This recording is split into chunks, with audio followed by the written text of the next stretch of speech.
Welcome back to American Socrates. I'm Matt Rupert. I wanted to start a new segment.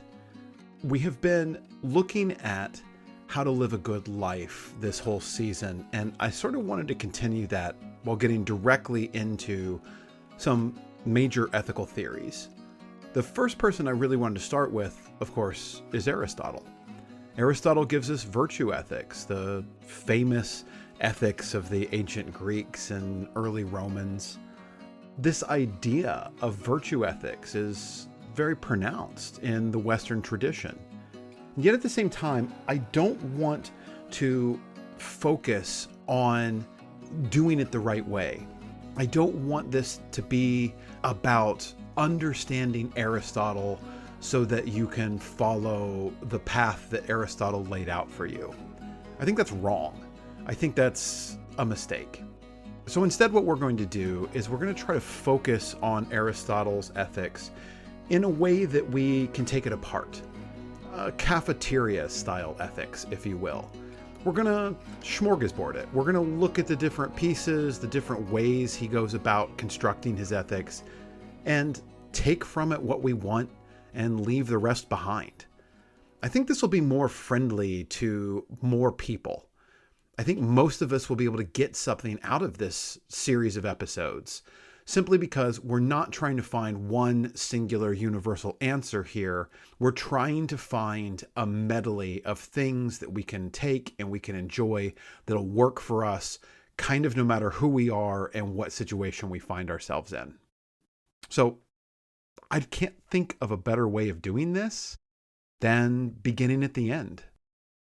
Aristotle starts off his Nicomachean Ethics with a discussion about telos, which gives us the concept of teleology.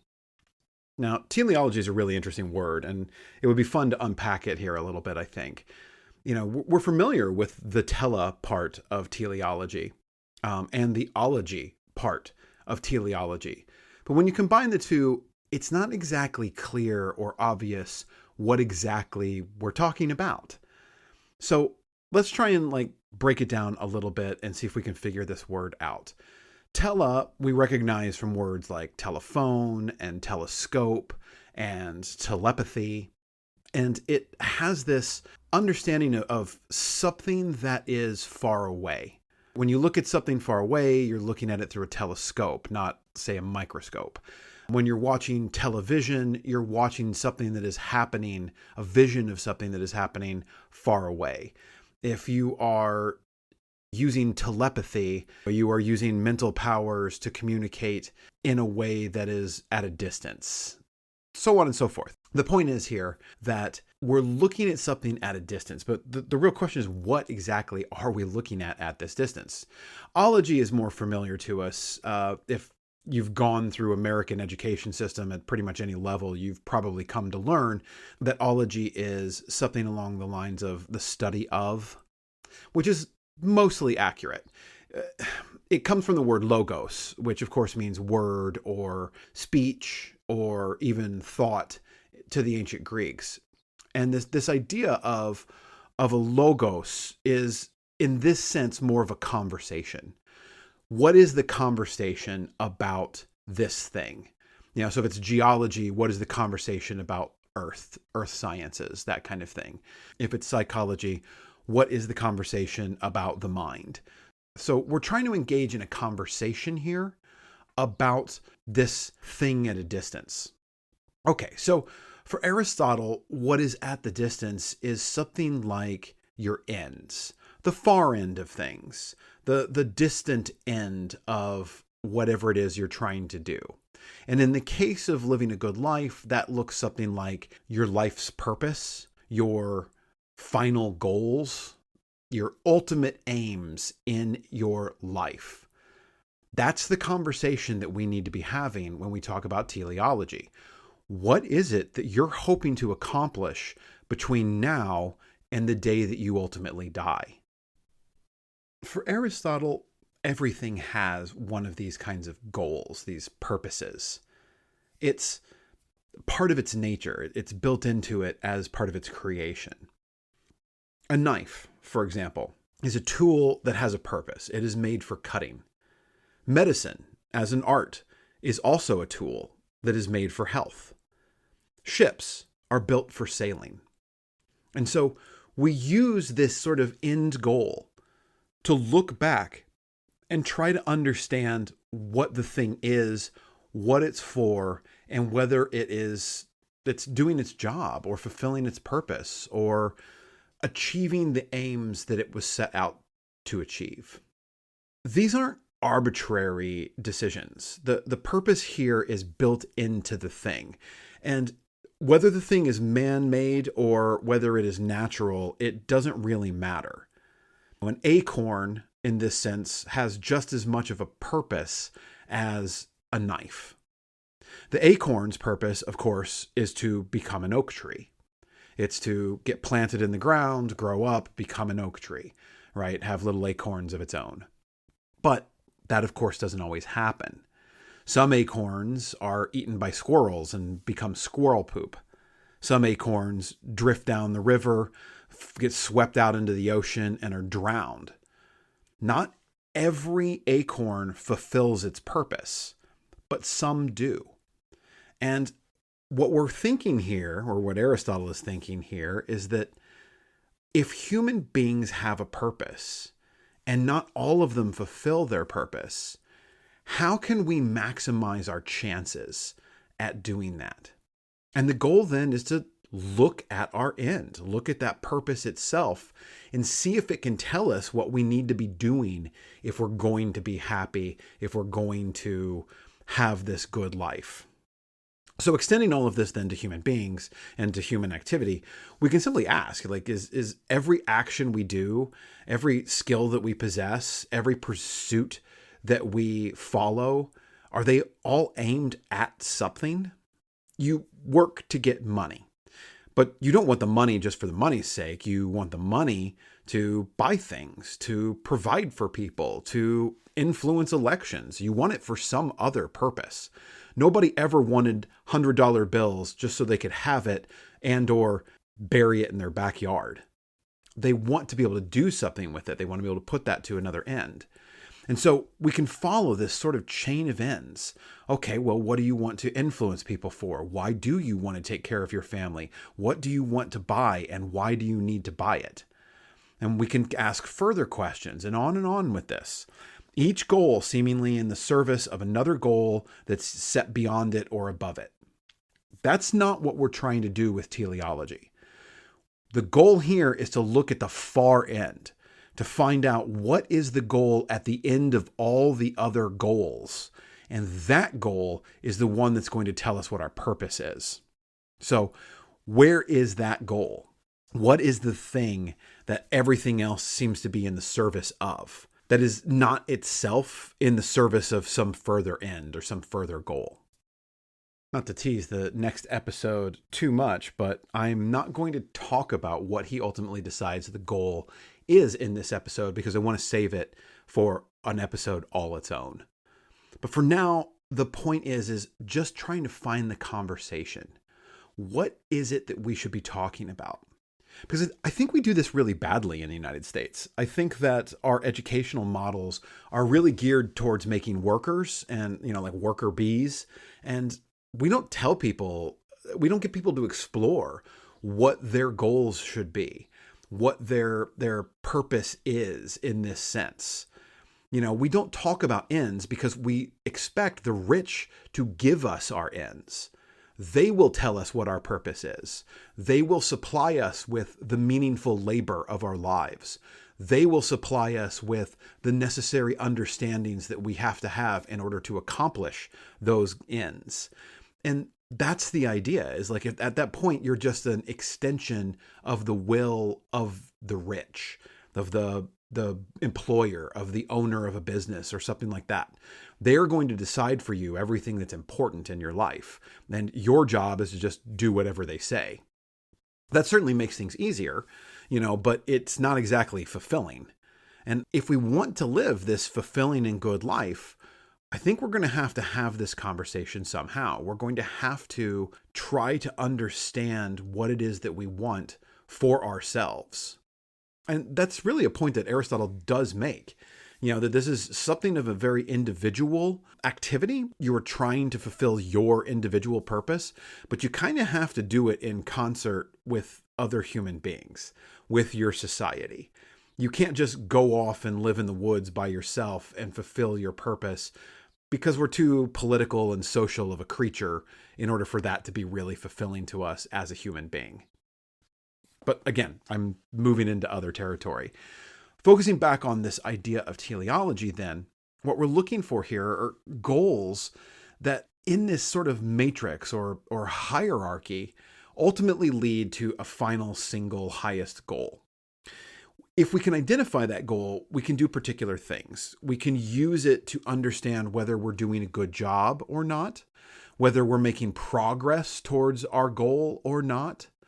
And so it becomes like a guidepost separating out our whole lives for us that makes it more navigable. Think about it like in terms of building a ship. If you were trying to build ships and that was your goal, you can tell whether you've built a good ship or a bad ship based on the parts of that final goal, right? A ship should be able to sail. It should be able to float in the water. If your ship doesn't float, you're not doing a very good job. With medicine, if your goal is to perform medicine, if you're not healing someone, if they're not getting better, if their sickness is not getting treated, then you're not performing medicine very well. You're failing at that, and you need to try something different. You need to do something else. And so we use these end goals that we project with our mind in order to give us a sense of where we're going and if we're making good progress or not. If you don't have goals in mind in this way, you're basically lost in the woods. You're wandering around inside your own life, just trying to make sense of where you are and what you're doing. And I think most of us, at least for most of us, this is so overwhelming that we don't take the time, we don't take the energy to do it. We just sort of pick a script. Somebody hands you a plan and says, like, just follow this script and everything will work out fine. And most of the time, that's not true. It's going to, at the very least, need some adjusting. What worked for your parents might not work for you. What worked for your grandparents might not work for you. What works for your friends might not work for you. And so we kind of try to take on these different stories from other people. But ultimately, if we're not looking at the goal ourselves, if we're not trying to figure out what it is that we want for ourselves, it really doesn't matter what script we get, we're going to fail. We're going to fail at that script because we won't ever know if it really was the right script for us. We've never really tried to assess whether this is what we really want or whether it's something that, somebody told us we should want. And so we said, okay, well, I don't really have a better plan. You cannot achieve a meaningful and good life if you don't really know what your goals are. What do you want to accomplish between now and the day that you die? It's such an important question and one that gets so neglected. Now, I think about again, our educational system in America. We'll spend countless hours teaching children skills. We will teach them mathematics, for example. We will teach them critical thinking. We will teach them all these important, useful life skills. And in a way, it's a bit like teaching them how to shoot a bow and arrow. We'll teach them how to knock the arrow into the string. We'll teach them the best way to flex the bow, to pull it back. We'll teach them how to hold steady, how to take aim. We'll teach them how to loose the arrow in such a way that it flies right at the target. But we won't spend 5 minutes teaching them what target they should be aiming at. What is a useful place to put that skill into practice? How is it that you're supposed to take all of this information and all of this knowledge and apply it into something that is meaningful and useful in your life? The theory is that we didn't have to. People would figure that out for themselves, or their parents would teach it to them, or their religion or their church or something. But the reality is that doesn't so much happen. Most of us get all of these skills and have no earthly idea what to do with them. No purpose, no greater goal, just nothing. So we end up feeling kind of alienated from our own lives, a little lonely maybe. All these skills, without any kind of direction, end up just being meaningless motion. And if there's one thing that human beings cannot stand, it is that. It is doing meaningless action, toil, not labor. Labor is productive. It's got a purpose. This is meaningless labor, digging a hole and refilling it for no reason whatsoever. It feels like hell to us. And so most of our lives end up feeling pretty empty, pretty hellish. Not because they are, but because we lack direction. We lack a sense of purpose.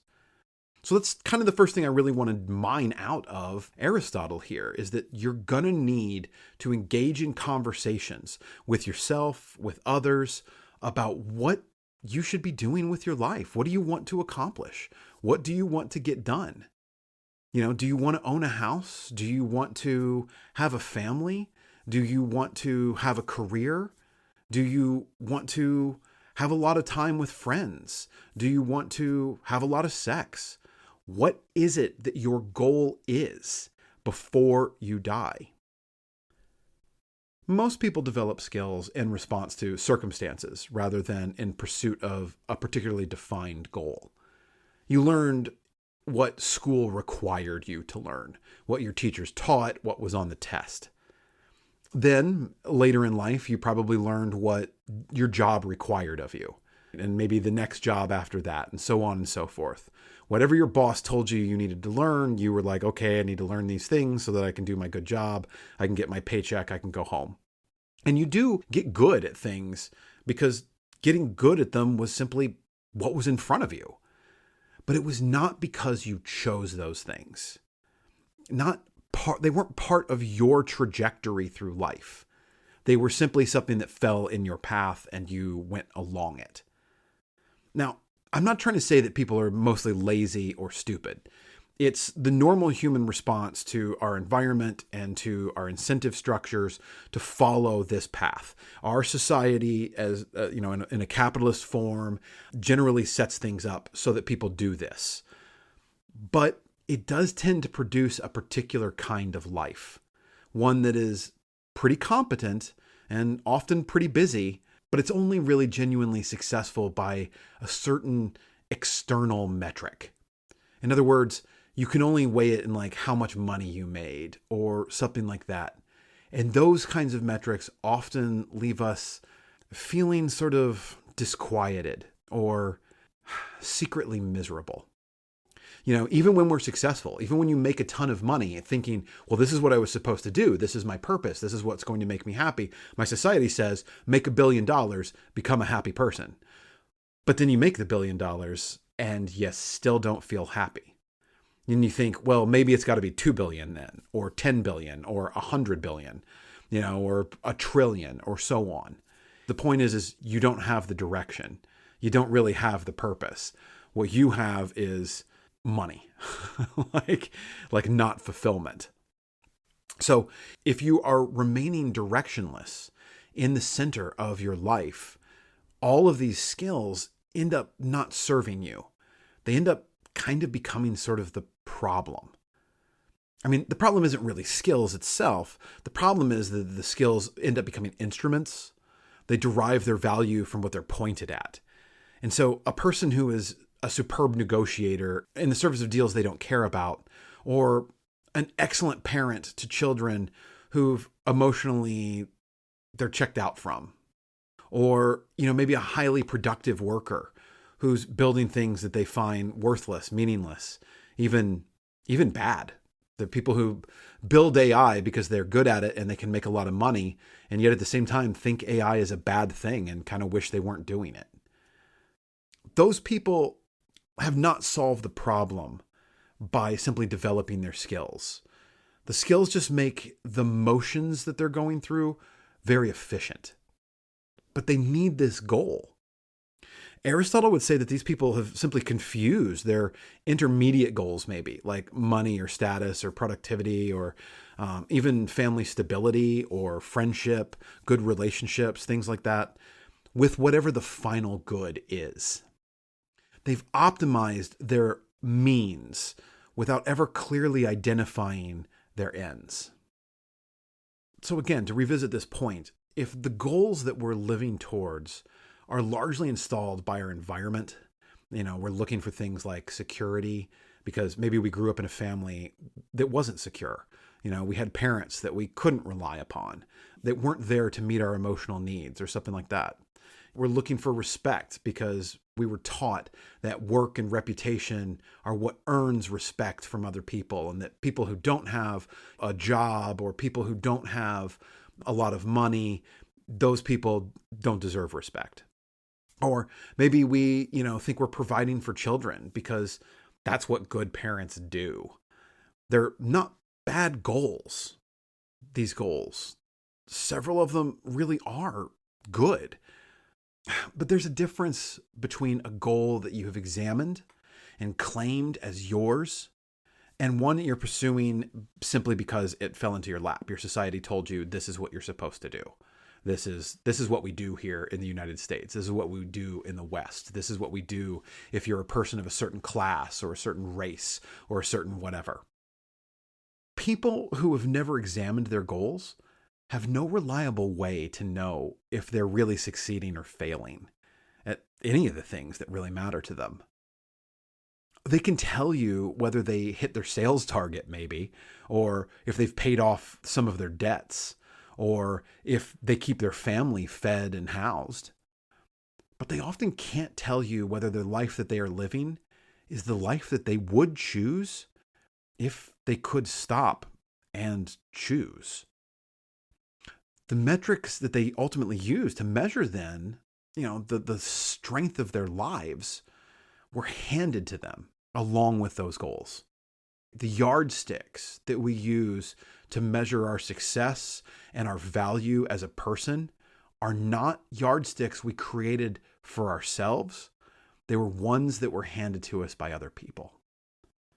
So think of it like this. If you woke up 10 years from now, having achieved everything that you're currently working towards, would you feel that your life has gone perfectly well and you could just rest on your laurels? If your answer is kind of uncertain, or even worse, if the question produces a certain amount of discomfort inside of you, then that's some important information that you need to be paying attention to.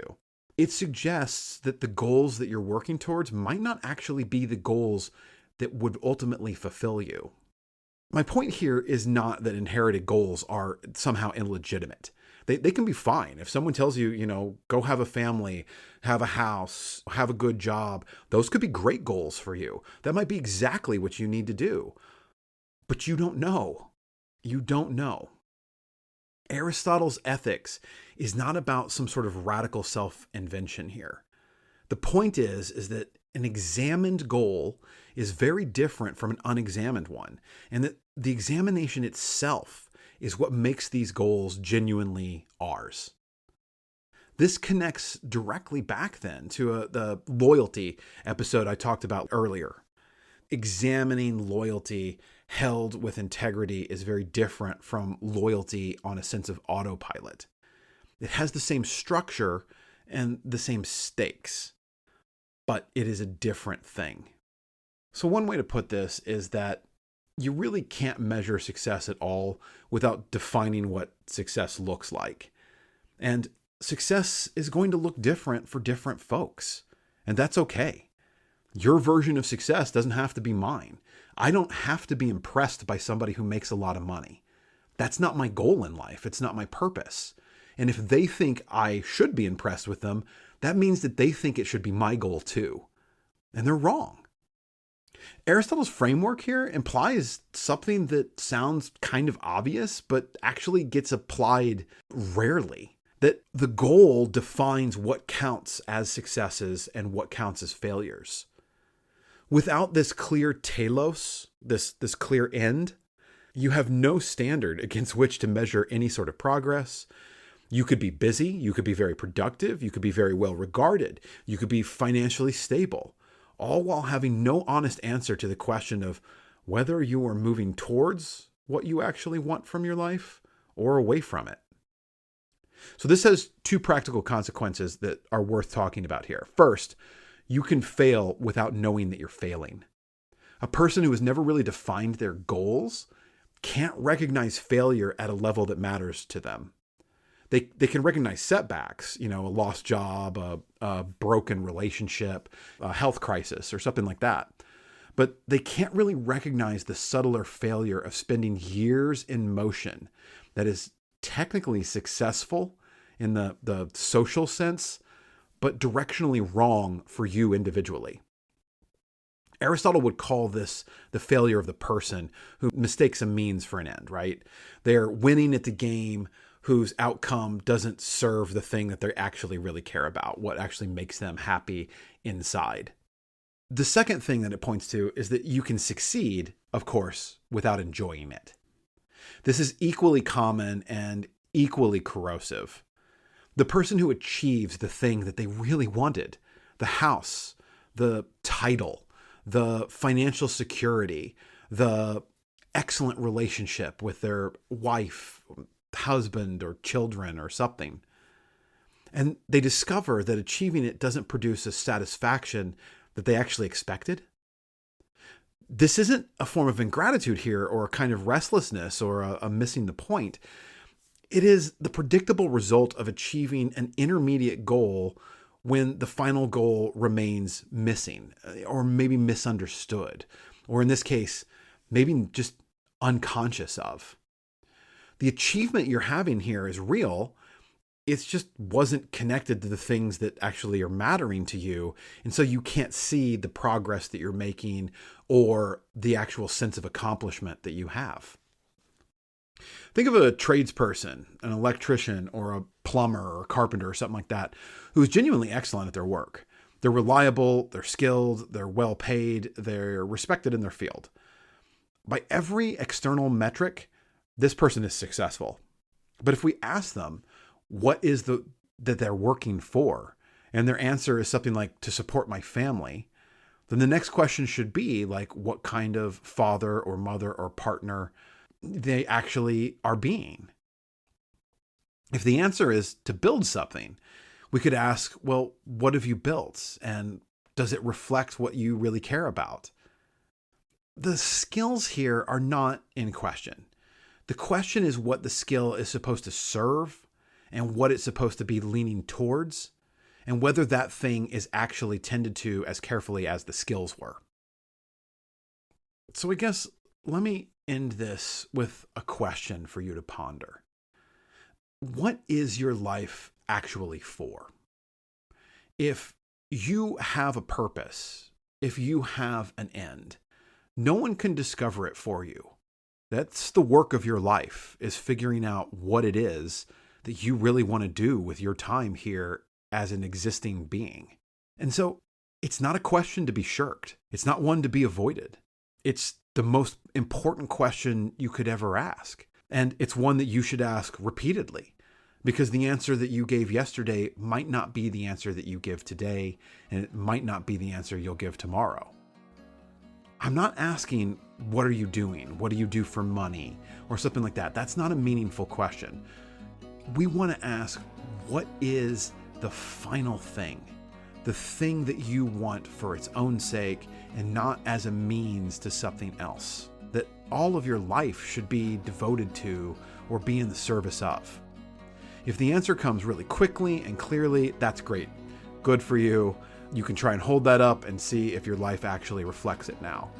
And if it doesn't come that quickly or easily, that's really useful too. And that is something that you should spend some of today really thinking about and trying to figure out if you can come towards an answer.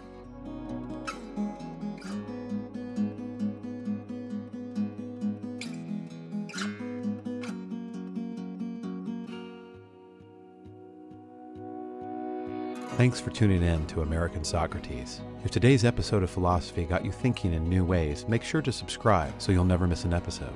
New, full episodes drop every Wednesday. If you enjoyed the show, leave a review. It helps others find us, and it means a lot. And if you know someone who could use a little more practical wisdom in their life, share this episode with them. Until next time, keep questioning everything.